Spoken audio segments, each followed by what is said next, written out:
प्रश्न 12।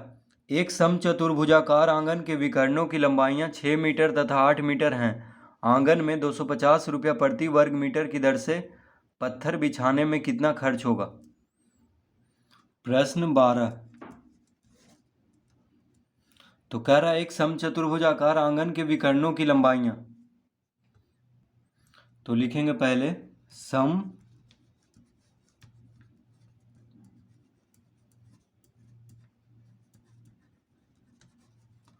समचतुर्भुजाकार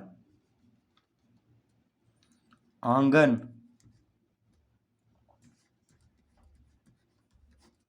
का क्षेत्रफल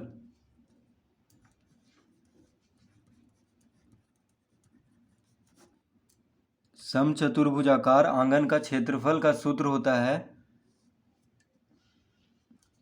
तो समचतुर्भुज का अगर विकर्ण दिया हो, दोनों विकर्ण दिया हो, तो हम क्षेत्रफल इस सूत्र के माध्यम से निकालेंगे, यानी 1/2 गुना विकर्णों का गुणनफल।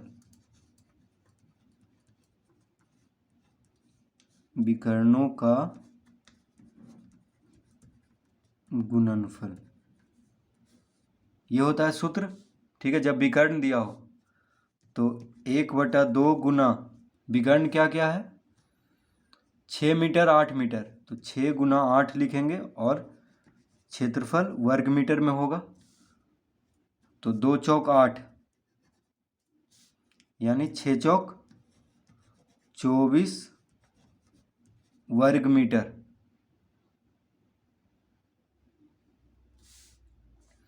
तो समचतुर्भुजाकार आंगन का क्षेत्रफल 1/2 गुना विकर्णों का गुणनफल। ये सूत्र लगाएंगे जब विकर्ण दिया हो, तो विकर्ण है 6 मीटर और 8 मीटर, तो 1/2 गुना 6 गुना 8 वर्ग मीटर हो जाएगा क्षेत्रफल, मीटर गुना मीटर यानी 24 वर्ग मीटर इसका क्षेत्रफल होगा। अब कह रहा है आंगन में 250 रुपया प्रति वर्ग मीटर की दर से पत्थर बिछाने का कितना खर्च होगा? तो लिखेंगे आंगन में पत्थर बिछाने का खर्च बराबर हो जाएगा 24 गुना 250 रुपया। अब कह रहा है 250 रुपया प्रति वर्ग मीटर, यानी एक वर्ग मीटर में 250 रुपया लग रहा है। ठीक है, एक वर्ग मीटर में 250 रुपया पत्थर बिछाने में लग रहा है। तो देखिए 24 वर्ग मीटर क्षेत्रफल आया है उस आंगन का, तो 24 गुना 250 कर देंगे, क्योंकि एक वर्ग मीटर में 250 रुपया, तो 24 वर्ग मीटर में 24 गुना 250। अब इसको गुना करेंगे तो उत्तर आ जाएगा। तो 25 चौक 100, हाथ में रहा 10, 25 दूनी 50, 10 60। ठीक है, एक शून्य है इस पे, तो एक शून्य दे देंगे, तो इसका उत्तर आ चुका है 6000 रुपया। 24 गुना 250 करेंगे तो कितना आएगा? 6000 रुपया। तो यही पूछ रहा था कि पत्थर बिछाने का खर्च कितना होगा, तो 6000 रुपया लगेगा। तो इस तरह से इसको हल करेंगे।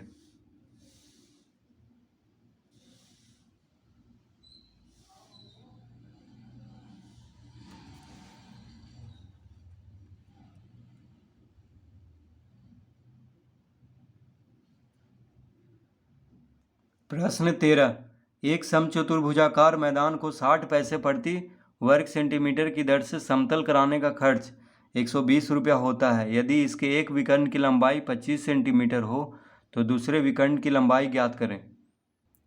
प्रश्न 13। तो लिखेंगे हम समचतुर्भुजाकार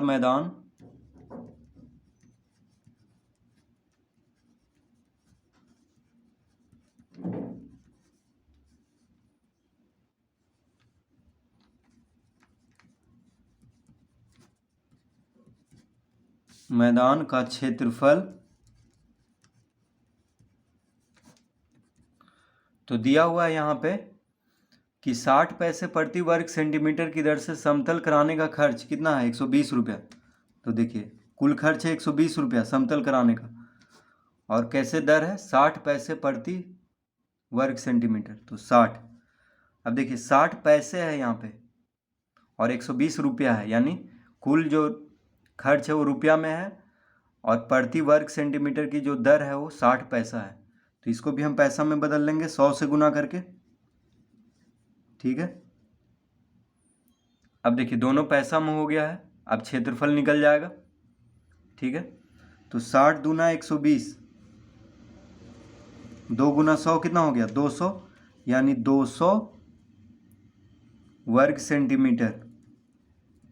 वर्ग सेंटीमीटर कैसे आएगा, क्योंकि 60 पैसे प्रति वर्ग सेंटीमीटर दिया हुआ है, यानी क्षेत्रफल आ गया 200 वर्ग सेंटीमीटर। किसका, तो समचतुर्भुजाकार मैदान का, ठीक है। तो जब कुल रुपया दिया हो और प्रति वर्ग सेंटीमीटर का दर दिया हो तो भाग दे देंगे तो क्षेत्रफल आ जाएगा कुल रुपया को प्रति वर्ग सेंटीमीटर की दर से। बस दोनों को या तो पैसा में बदल लें या दोनों को रुपया में बदल लेंगे, ठीक है।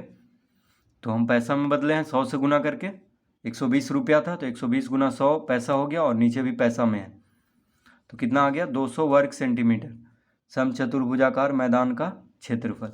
अब हम जानते हैं कि समचतुर्भुज का क्षेत्रफल का सूत्र होता है, जब विकर्ण दिया हो क्या होता है 1/2 गुना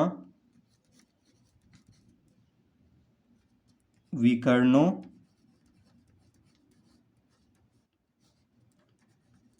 का गुणनफल। 1/2 गुना विकर्णों का गुणनफल बराबर कितना दिया हुआ है 200 वर्ग सेंटीमीटर, ठीक है। क्षेत्रफल दिया हुआ है तो क्षेत्रफल का सूत्र क्या होता है 1/2 गुना विकर्णों का गुणनफल। अब देखिए 1/2 गुना, अब यहाँ पे एक विकर्ण की लंबाई दिया हुआ है 25 सेंटीमीटर, ठीक है। दूसरे विकर्ण हमसे पूछ रहा है तो यहाँ पे लिख देंगे गुना दूसरे विकर्ण बराबर 200, इस तरह लिख लेंगे। विकर्णों का गुणनफल है, यानी पहला विकर्ण और दूसरा विकर्ण, तो पहला विकर्ण का दिया हुआ है 25 सेंटीमीटर, दूसरा विकर्ण हमसे पूछ रहा है तो दूसरे विकर्ण लिख देंगे। अब देखिए अतः दूसरे विकर्ण कितना हो जाएगा, दूसरे विकर्ण बराबर हो जाएगा 200 गुना 2/25।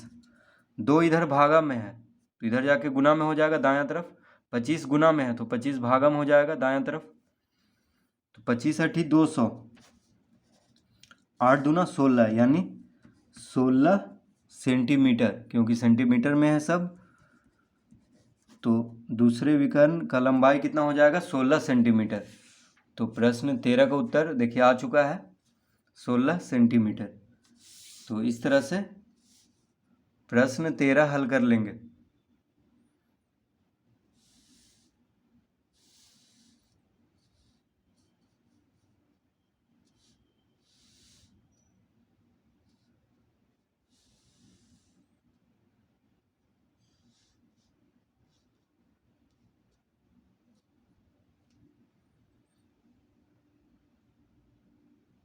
प्रश्न 14, एक समचतुर्भुज के विकर्णों की लंबाइयां 24 सेंटीमीटर तथा 10 सेंटीमीटर हों तो इसकी भुजा की लंबाई ज्ञात करें। तो प्रश्न 14, तो प्रश्न 14 में दिया हुआ है समचतुर्भुज के विकर्णों की लंबाइयां, ठीक है। तो हम लिखेंगे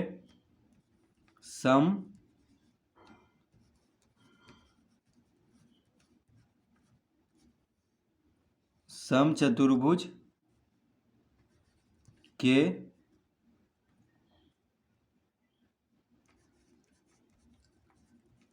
विकर्णों की लंबाइयां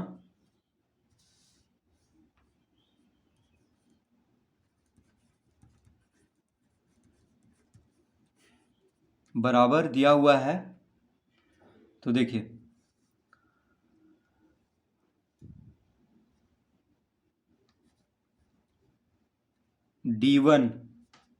D1 बराबर कितना दिया हुआ है 24 सेंटीमीटर, कॉमा D2 बराबर 10 सेंटीमीटर।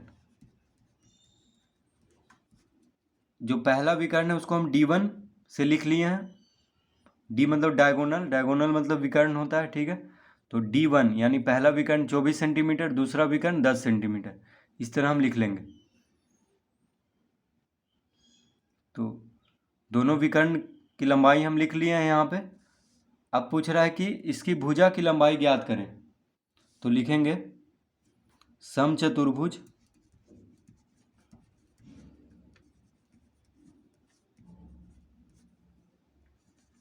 समचतुर्भुज की भुजा,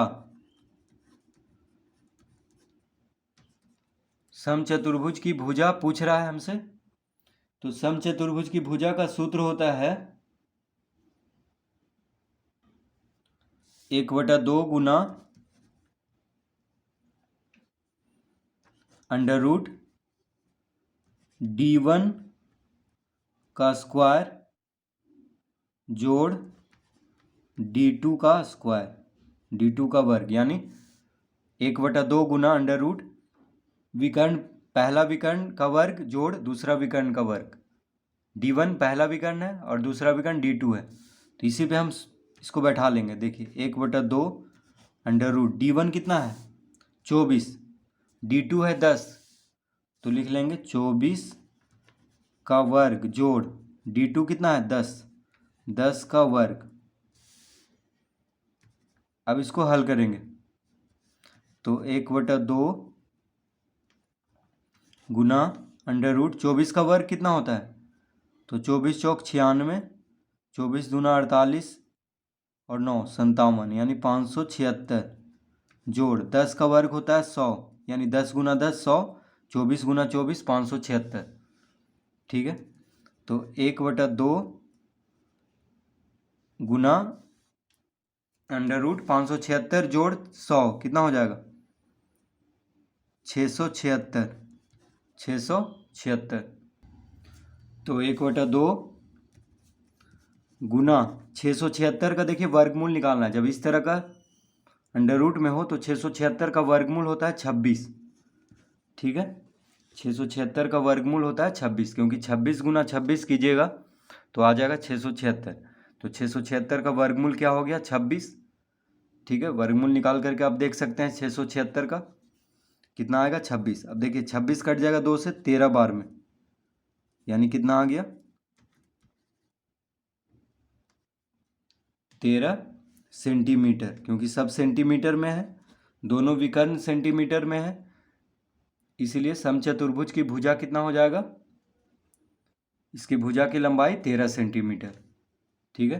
तो इस तरह से हम इसको ज्ञात कर लेंगे। तो जब दोनों विकर्ण दिया हो तो ये सूत्र लगाएंगे समचतुर्भुज की भुजा निकालने के लिए।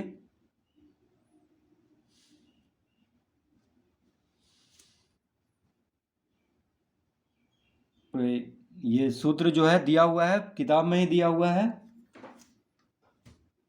14.9 पेज नंबर में, ठीक है।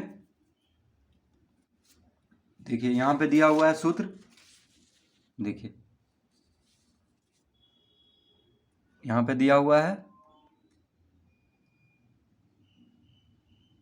पेज नंबर 14.9 में,